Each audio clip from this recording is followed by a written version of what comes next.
കർക്കിടകത്തിൻ്റെ ഇതില് പുണർദത്തിൻ്റെ കാലും പൂയവും ആയില്യവും അങ്ങനെ നക്ഷത്രങ്ങളാണ് കർക്കിടകക്കൂറിലുള്ളത്. കർക്കിടകത്തിനെ സംബന്ധിച്ച് വ്യാഴം 9-ലാണ് വന്നത്. 9 ഏറ്റവും നല്ല രാശിയിലാണ് നിൽക്കുന്നത്. വ്യാഴത്തിൻ്റെ ക്ഷേത്രമാണ്. അതുകൊണ്ട് തന്നെ നമുക്ക് പുതിയ പുതിയ അറിവുകൾ ഉണ്ടാക്കും, നിഗൂഢമായ ശാസ്ത്രങ്ങൾ ഉണ്ടാക്കും.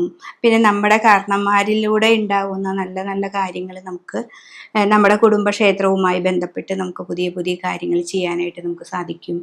പിന്നെ 9-ാം ഭാവമല്ലേ, ജ്ഞാനം കൂടുതലായിട്ട് തരും. നമ്മൾ അപ്പോൾ കുടുംബക്ഷേത്രവുമായി ബന്ധപ്പെട്ട് നമ്മളൊരു പൂജയാണ് നമ്മൾ എടുക്കുന്നതെന്ന് വെച്ചിട്ടുണ്ടെങ്കിൽ ആ പൂജ എത്ര നന്നാക്കി ചെയ്യാൻ പറ്റുമോ അത് അത്രയും നല്ലതായിട്ട് ചെയ്യാനായിട്ട് നമുക്ക് സാധിക്കും. അതുപോലെ തന്നെയാണ് ഭാഗ്യഭാവമാണത്. അപ്പോൾ ഭാഗ്യത്തിൽ 9-ല് വ്യാഴക്ഷേത്രത്തിലും കൂടി ആവുമ്പോൾ സാമ്പത്തികമായിട്ടും മറ്റുള്ള കാര്യങ്ങളിലൊക്കെ നമുക്ക് ധനപരമായ കുറേ കാര്യങ്ങൾക്ക് മാറ്റങ്ങൾ സംഭവിക്കും. പക്ഷെ ഇവിടെ വ്യാഴം നിങ്ങൾക്ക് 12-ലേക്ക് വരുന്നുണ്ട്.